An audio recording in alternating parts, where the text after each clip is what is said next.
Hello. This sermon audio is a ministry of the Town Church in Fort Collins, Colorado. If you would like to learn more about us, how to connect, or how to support us, go to our website, thetownchurch.org. While listening to the Bible preached is a healthy part of our spiritual formation, it is not the whole picture. So if you aren't a part of a local church, we encourage you to prayerfully commit to a local body of believers where you live. We're glad you can join us, and we hope God uses the following sermon to reveal more of His glory to you. All right. I told you it's going to be a little bit different today, and now I'm going to follow through on my word. We, every year, spend some time together talking through our vision and mission as a church.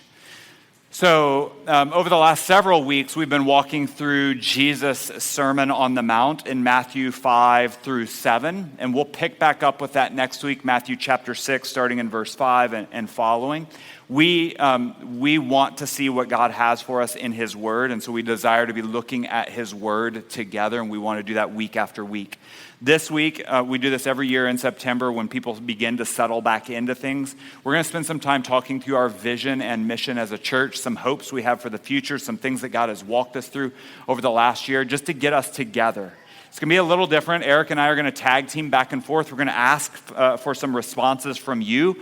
We are going to circle up in here and pray together. So don't right now think that's my opportunity to leave.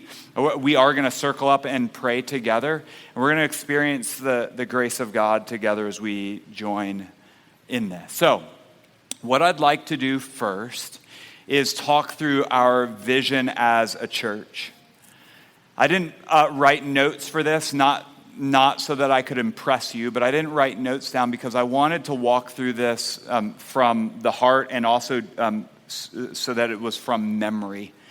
And that's a desire we have as elders for all of us, that we have our vision and mission as a church so well thought through and talked through that each of us can talk through the different aspects of our vision and mission together.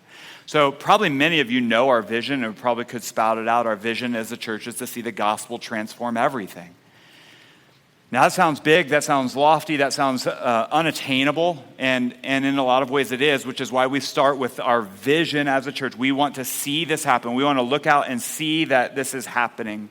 Our vision as a church, every word is important in our vision. Our vision as a church, us together as a family, our collective vision together, we all want to be on the same page, is to see the gospel transforming every aspect of life.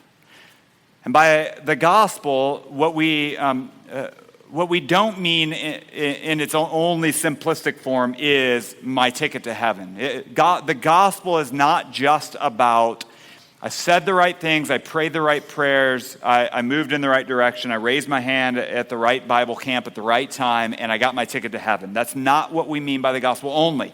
Although it is a call to faith, and there is a response that we are called to respond in faith in that way, the gospel, it has much broader implications than just our eternal state. It has broader implications into every aspect of your life. So we've talked a lot about over the last weeks Jesus' call on His disciples and how that call changes life, how we're called to be different. He's declared over us that we are salt and light, and we want to live out that calling as a people. So that's something that we desire to do. The gospel actually does impact every single aspect of life.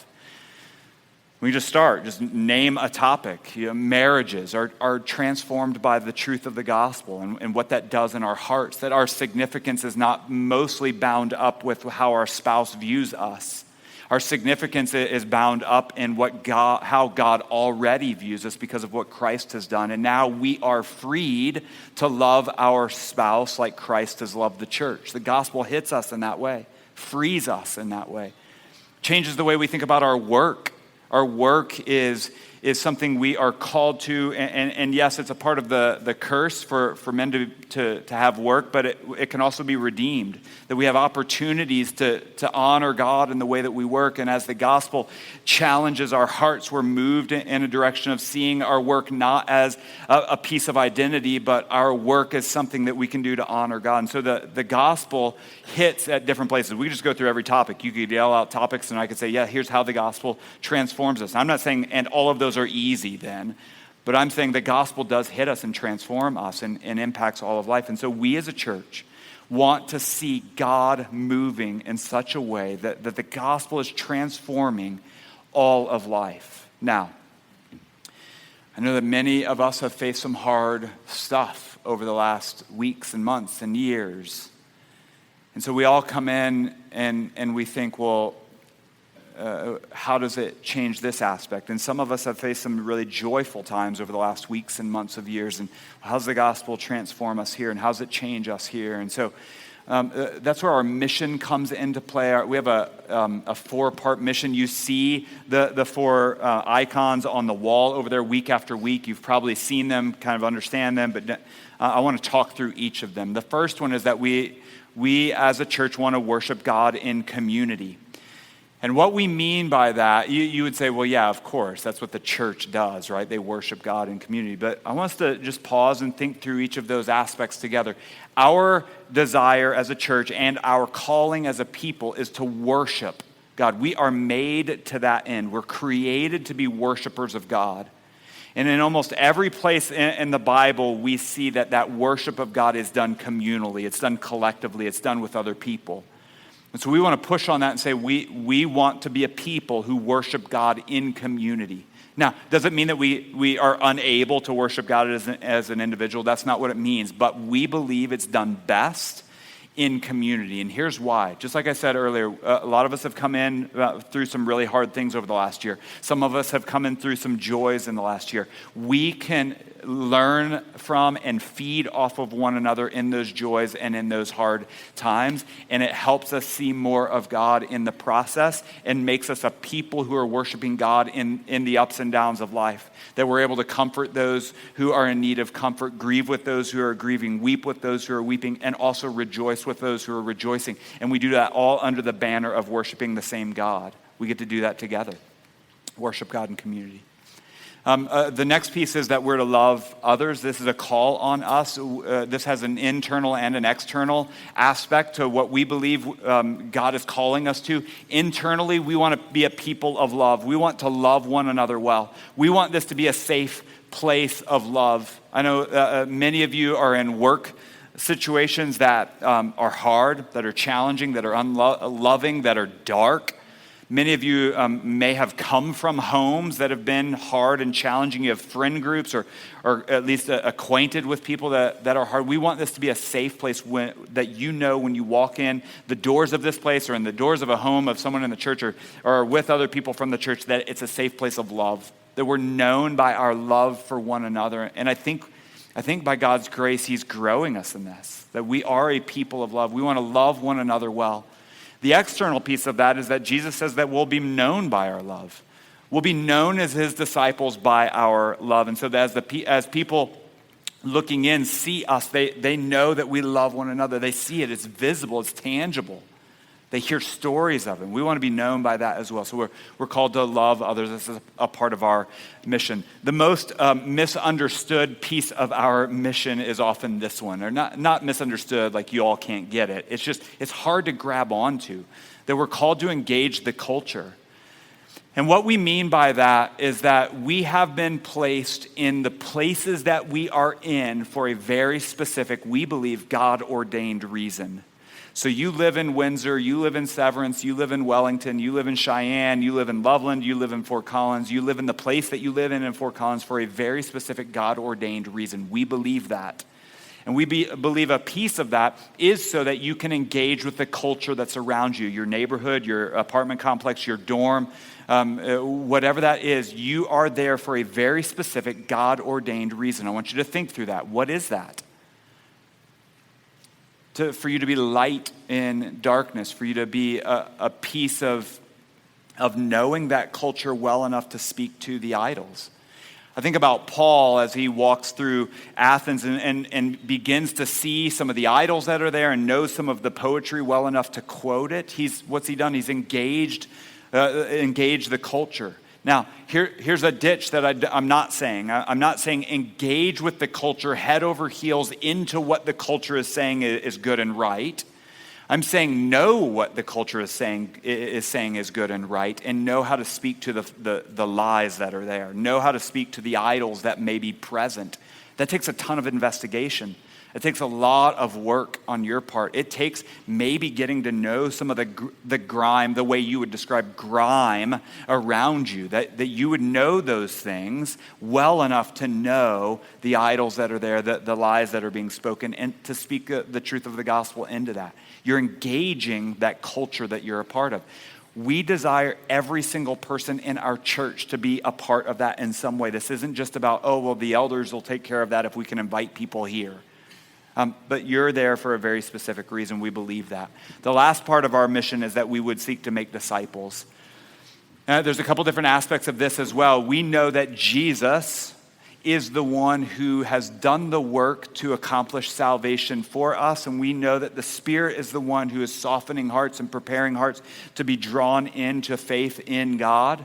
We know that by God's grace and that, disciples are being made. That is a disciple. Someone who comes to know Jesus is a disciple. Now, you may be a bad disciple, but if you're a follower of Jesus, you're a disciple. You may be someone who's struggling along. You may be someone who's excelling and is an example, but you are a disciple if God has saved you. So we know that that's a piece of it. We also, though, as a church, want to create avenues, runways for people to grow in their understanding of who Jesus is, to be discipled, to have that be a part of their life, that they're growing to know who Jesus is more and more. And so we want that to happen from infancy all the way through where some of you are in your last years of life here on this earth. So we want that to have runways for everyone to be discipled, to be growing in their love for Jesus. Now, church, family, all of these things are done best in the setting of community. That we're moving forward, we're stepping forward into this place where Jesus has called us to be followers of him. That's happening best in the context of community, with one another. So we need each other. And so Eric's going to talk through some of the ways we've seen that over the last year and some of the things that we believe God is calling us toward. Yeah, so these are all DNA pieces of our church, aren't they? These are things you can expect us to continue to push on and want to see God grow among us. What I want to share is what we want to see God do in us individually. When you think about your faith individually, what does it mean to grow? What does it mean for you personally to mature in your faith? What are those steps forward? To be discipled, to mature, to be spiritually formed. Those are usually the phrases that I use. What does it mean to be spiritually formed? And so we as a church have a particular approach to that. These are things I think are absolutely true, and they are gifts to us. And so I wanted to walk through those really quickly, starting with a quick question. Most fundamentally, what is the big aim of the believer's life? We know all things work together for the glory of God, right? So that is overarching everything. But for you individually, when you think about your Christian faith, what is the big aim of it? Jesus says it in several places. He calls it the great and first commandment. What is it? Yeah, that's right. To love God. This is one place where it is. This is in Matthew 22. There's a Pharisee, walks up to Jesus, asks Jesus, what's the most important thing in the law? And this is what Jesus says. And he said to him, you shall love the Lord your God with all your heart, with all your soul, with all your mind. This is the great and first commandment. Notice this, Jesus didn't say you're to be a really, really good Bible reader or a really, really good spouse, or you're supposed to be a fantastic friend. That's the end of the Christian life. That's not the end of the Christian life. That's not the main aim. Those things should flow out, but that's not the main aim. The main aim, just like we're seeing in the Sermon on the Mount, is our hearts, right? It's our love for our good God. So think about this. God himself is the prize of the Christian, period. Everything flows from that. For eternity, we are going to get God. That is the prize for eternity. You're not on a cloud singing songs of the harp. Rather, you, for infinity amount of time, get to enjoy God in all his glory and all his goodness, his infinite majesty. We as believers are bought into that for eternity. That's the prize. And so now, even on this side of eternity, we are invited into that. We're not there completely because there's still sin, right? But we are invited into that. And so I think the question from here then flows. If our main aim of the Christian life is to fully love God with all that we are at all times, then it raises the question, well, how does our love for God grow? I think we see this biblically, that our love for God grows as he graciously reveals more of himself to us, more of his glory to us. Think about Moses. He comes down from the mountain, just met with God's glory. His face is shining. Or Paul on the road to Damascus. He meets Jesus in his glory. He goes from a Christian persecutor to now a Christian evangelist. The glory of God, beholding God for who he is, changes us. And you can't force that. Like there's not a magic dance you can do as a Christian to have God show you more of himself. There's not magical words. If you say it just in the right way, just enough times, repeated, however often, that God will then reveal himself to you. It's God's grace that he chooses to reveal more of himself to us. What would that magical dance look like, though? Can you do it? I think you know it inherently. Dancing is not my thing, surprise. But we'd like to see it. Yeah, you would, and you completely got me off track. Yeah, sorry. So, love of God, we want that to grow, right? And that happens, our hearts respond by a growing love as God reveals more of his glory to us. He does that graciously to us. But then raises the question, so what's our role? If God's the one who does this, which is biblically true by grace, so what is our role in that? Well, I think we see biblically there are certain things, habits that we can form that God often uses. He commonly uses them, just graciously commonly uses them.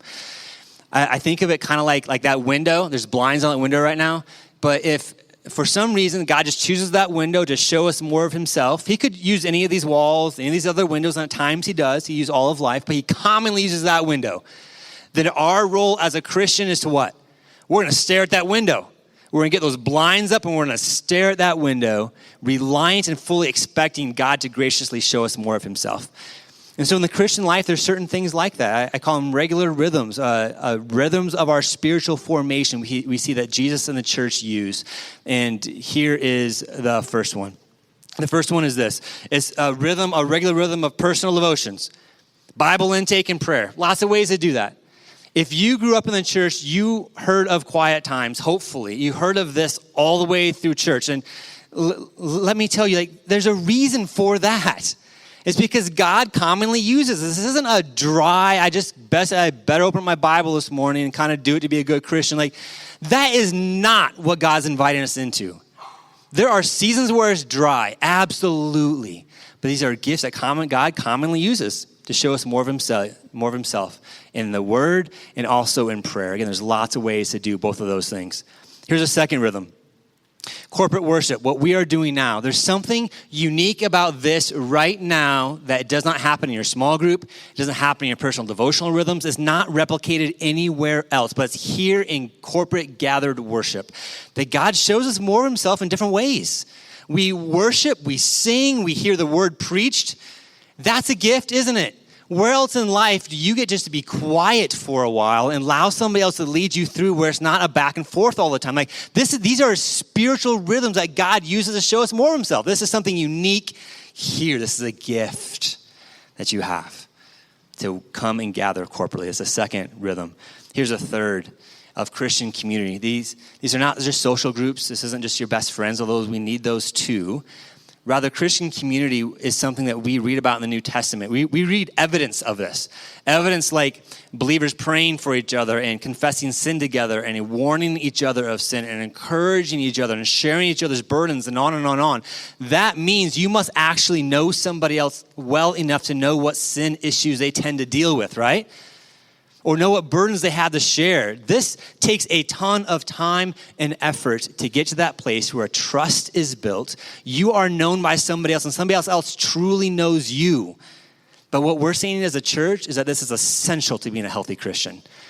And so we resource our small groups, our townships to that end. If you're not in one, talk to me.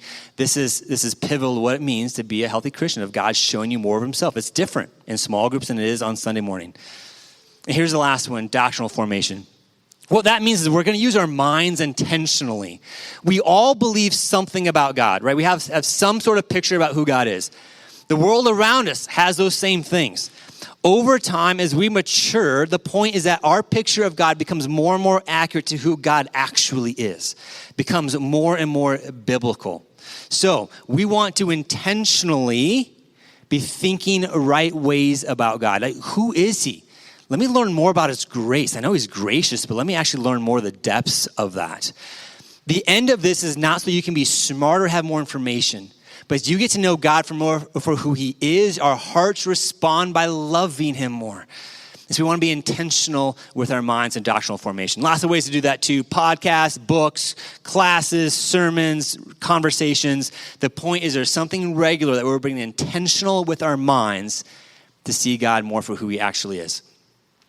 If you sense your views of God shifting a little bit, and one of the implications of that is you've sensed God becoming less or smaller or less glorious, that is a sure sign that your views are shifting to something that God is not, right?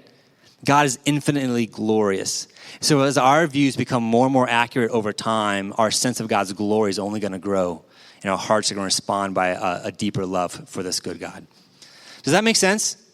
You see that word regular up there all the time? Some of you want to know, like, what are you talking about? Once a week? Is it twice a week? 3 times a week?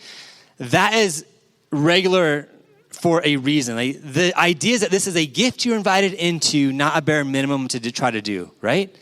Like, I'm a legalist. I am. And so I want to know, you tell me exactly how often and where and when, and all those words to say, and I'm going to do it, and I can check it off.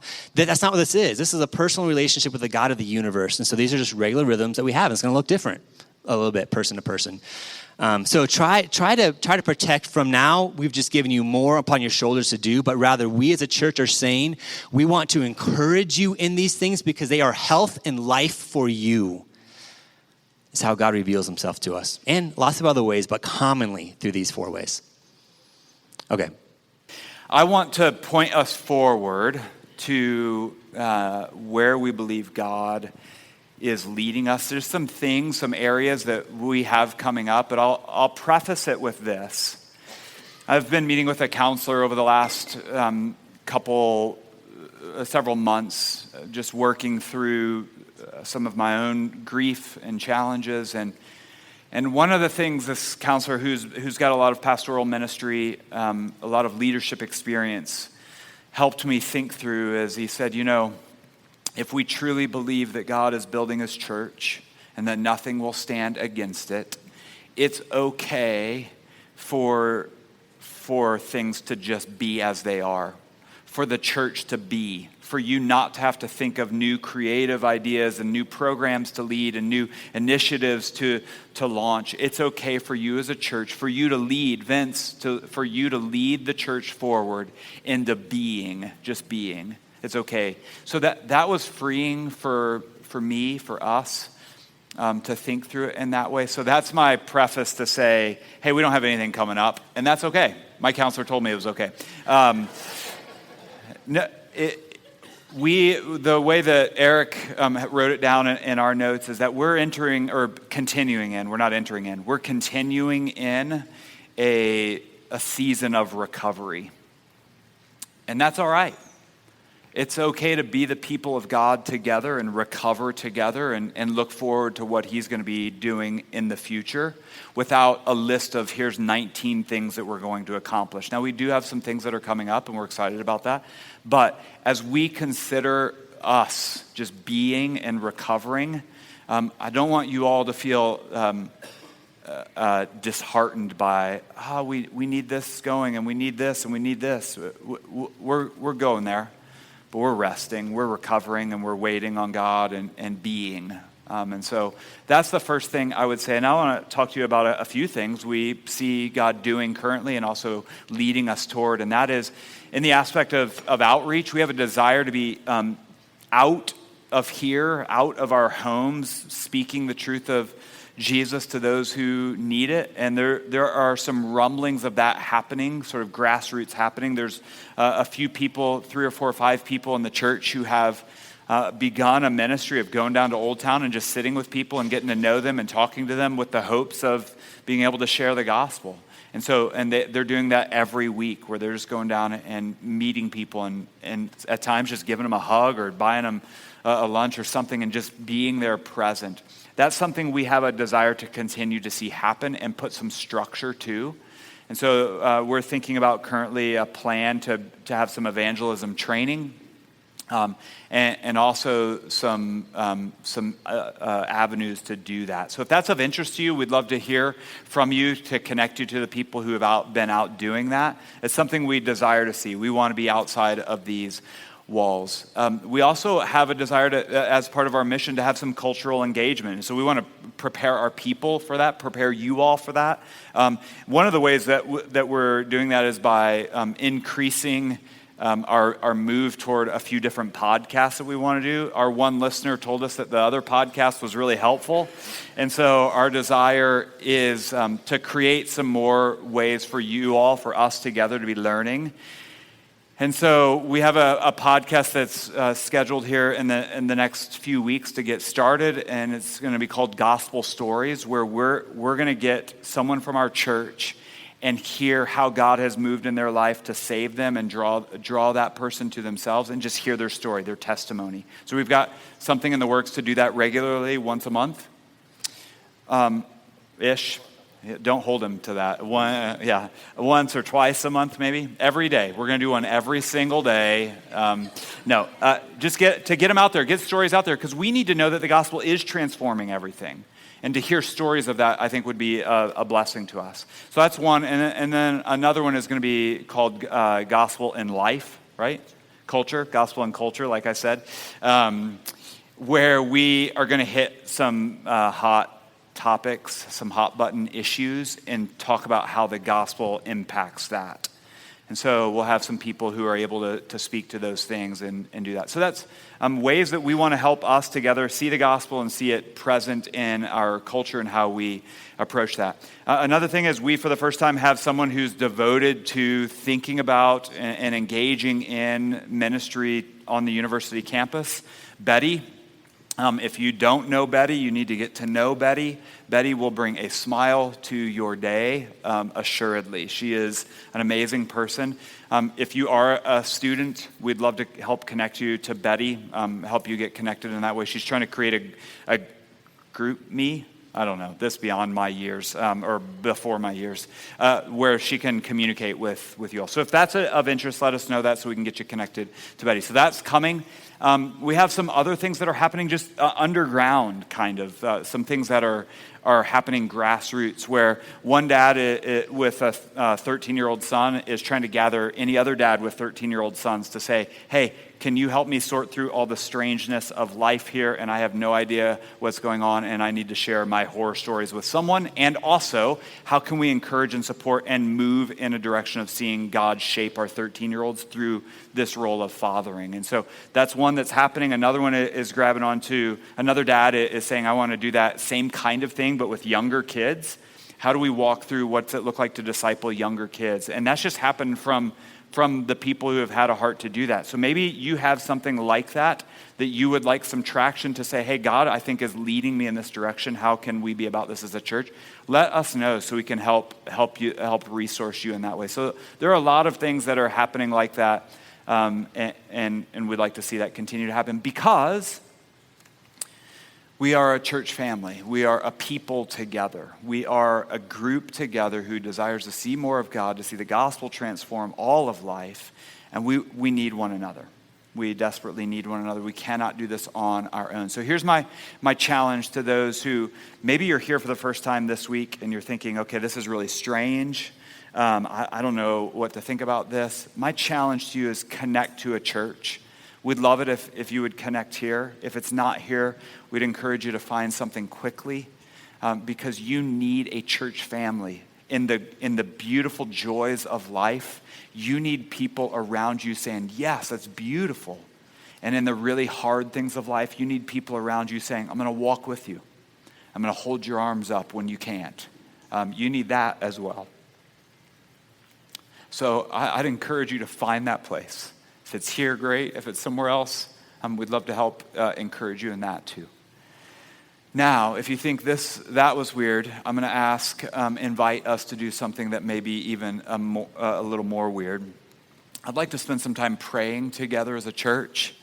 And the way I'd like to do that is for us to just form a big circle around this room, if we're able. So if we could just carefully kind of make a circle around this room. And then I would like for several of us to be praying. I know we can't hear each other real well, so shout your prayers out. God can hear you. But I'd like to pray together. We're a church family together. And I want to pray together, and then we'll move toward the celebration of the Lord's Supper. So go ahead and make your way around the room if you're able, and we'd like to pray together.